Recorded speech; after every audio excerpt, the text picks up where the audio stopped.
Hello again, everybody. CJ here, your local friendly technology addict. And as my battery is getting pretty low on this phone, this is a Tech Addict's Attic short.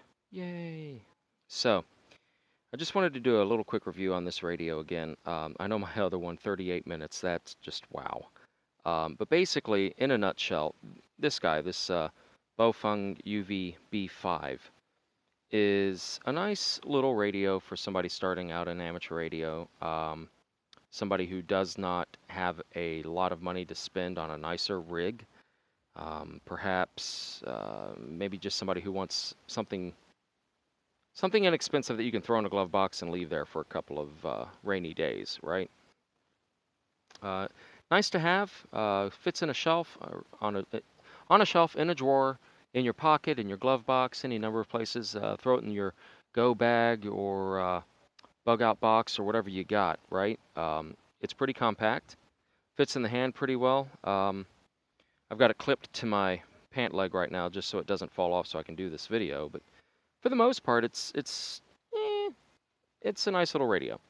Right after I filmed my 38-minute version of this, I made a contact with a couple of hams through a repeater that's 20 miles away from me. But I initiated the contact on low power, so I might have been putting out 1.5 watts, maybe a hair over 1.5 watts. But I've got it going into a Slim Jim antenna, which I've got a coax running up to right now.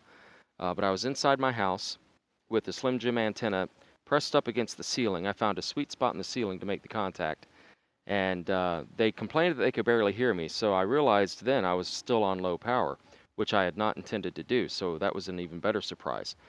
I upped it to full power, which on that frequency is about 3.5 to 4 watts, and they said I blew them away on that repeater, and that repeater's 20 miles away, and if it's where I think it is, and if its antenna is where I think it is, that antenna is not very high. So if it's where I think it is, it's actually beyond the horizon. I should not have been able to have made that contact, but I did, and I had a nice little 10-minute conversation with these guys, and they said that it sounded great. They said that it was basically full quieting. There was no issue with signal strength or anything like that. So apparently this is a pretty decent little rig for its price. I paid $23 for it with a $5 off coupon, so it's originally $28, and I paid separately for an external microphone. Now I do have a problem with the microphone. The contact's inside the radio, because there's really not a whole lot you can do with the plug here.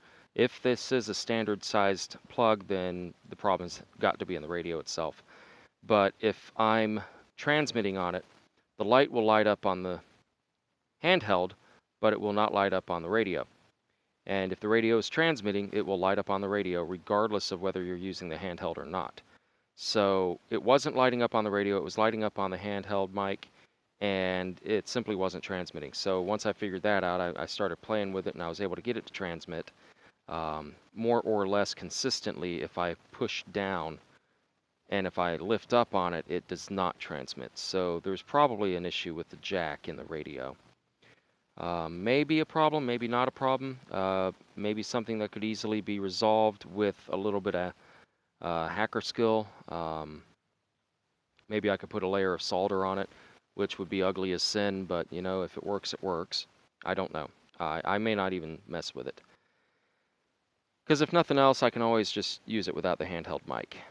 My big concerns right now with this radio, as far as quality go, this little label up here, the Baofeng label, is not, you can see on the right-hand side, it's pushed up a little bit. You can kind of, even though unfortunately I'm moving the radio when I do it, so it's hard to see it, but yeah, it's kind of rocking on a high spot in the middle there. So I may just peel that off and clean it up and just go without it. But that's just a take pride in your work kind of thing. Up here, this thing gets stiff right around in there, and then it gets loose again, and then it gets stiff again. I can operate it if I want to manhandle it, but sometimes I'd rather not have to put effort into something like that. Fortunately, what I do like about it I can enter the frequency directly into it in VFO mode, or I can enter a channel directly into it in channel mode. Either way it works with the keypad or the knob on top. So that's a good thing. Back to the bad thing though.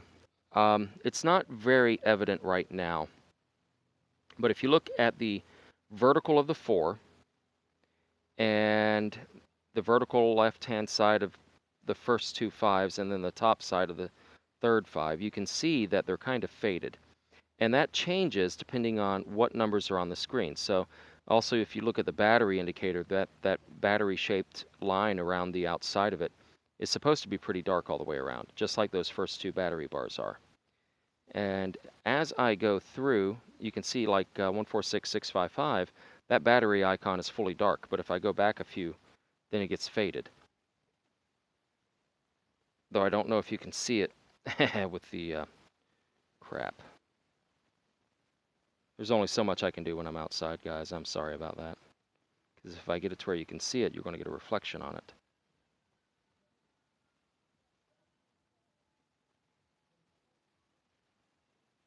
Yeah, you can kind of see it there.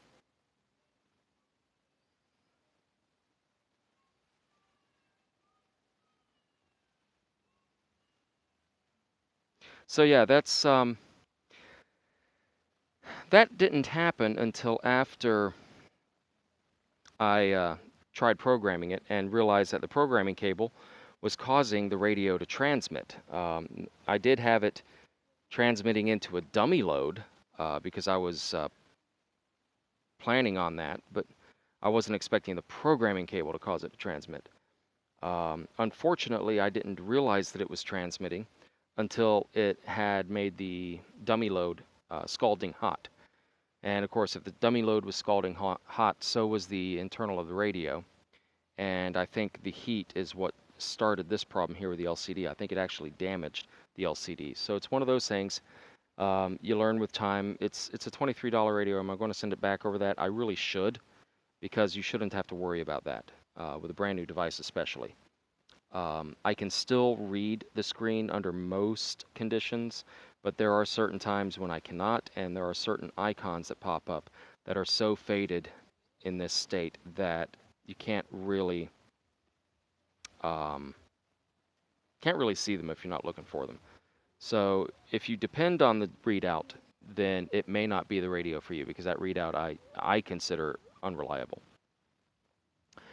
It does have a scan feature, menu scan, and sometimes when it's scanning, I'm still trying to get used to it, but sometimes when it's scanning, when you have it on carrier mode to where it'll stay on a channel until somebody stops talking, it'll stay on that channel an inordinate amount of time, waiting for another contact.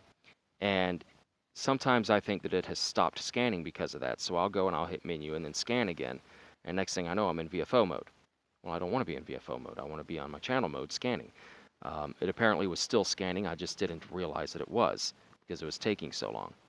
So that's something to keep in mind. Not a really big deal. It's just a usability issue. Little,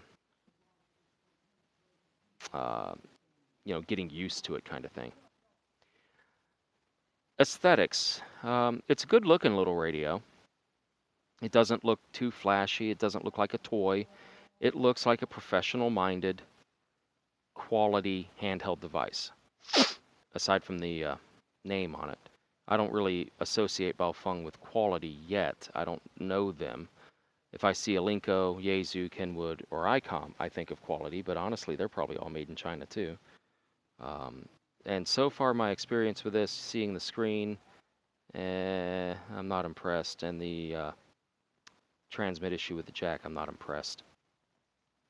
So for $23, yeah, I can't really complain too much.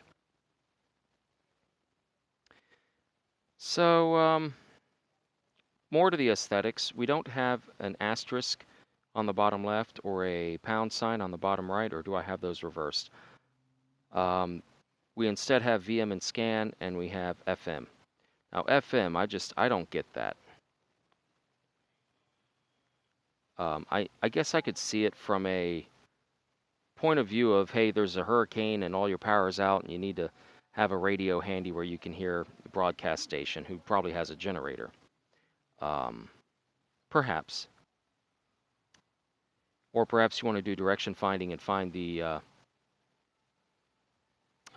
rogue FM station using a Yagi antenna that's more directional. I could see that, but honestly, you wouldn't be using a Baofeng for that. And that seems like a really niche market for a radio of this type. So I think more likely they just had a chip that does everything. And oh, by the way, we also have an FM broadcast receiver built into it, so we may as well make use of it. I think that's what happened. This little red button on top, or actually it's orange, don't push it. It's a siren, and it transmits the siren. Again, I guess I could see that if, you're in a really bad accident out hiking in the mountains somewhere, and the only thing you've got on you anymore is the radio, and you can't talk because there's a stick shoved through your throat. That might save your life. But it still seems pretty dumb. I don't know. Maybe I'm just a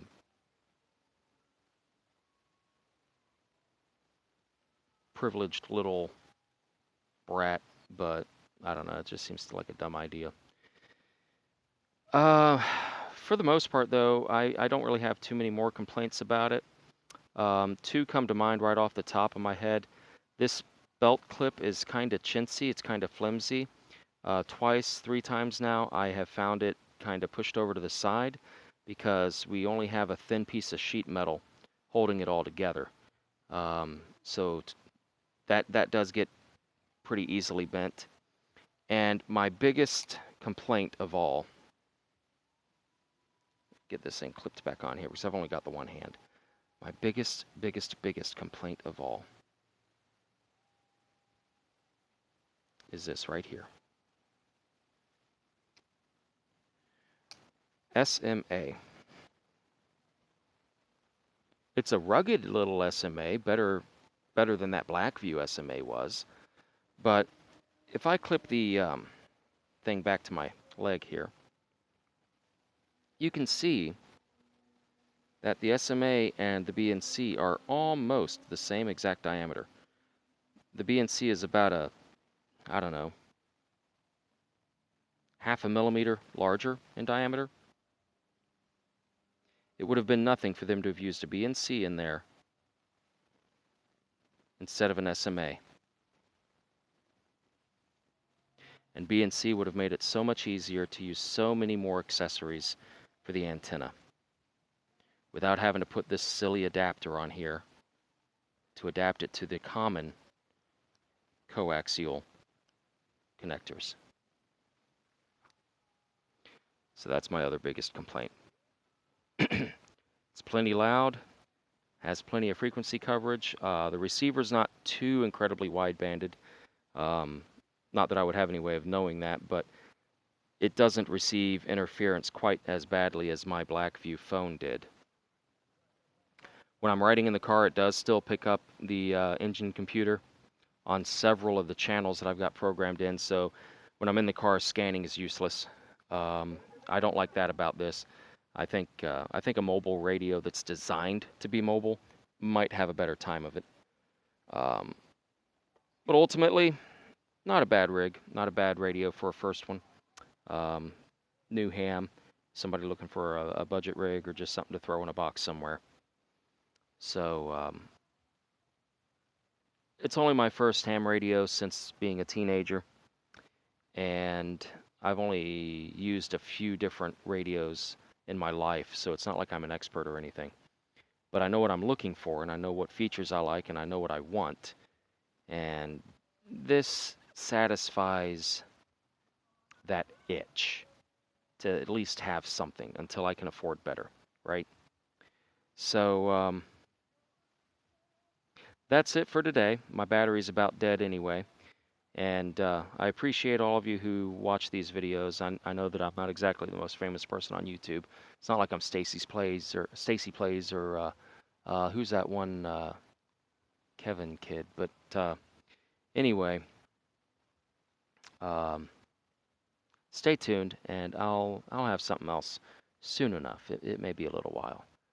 But until next time, this is CJ, your local friendly technology addict. Thanks for watching. Signing off.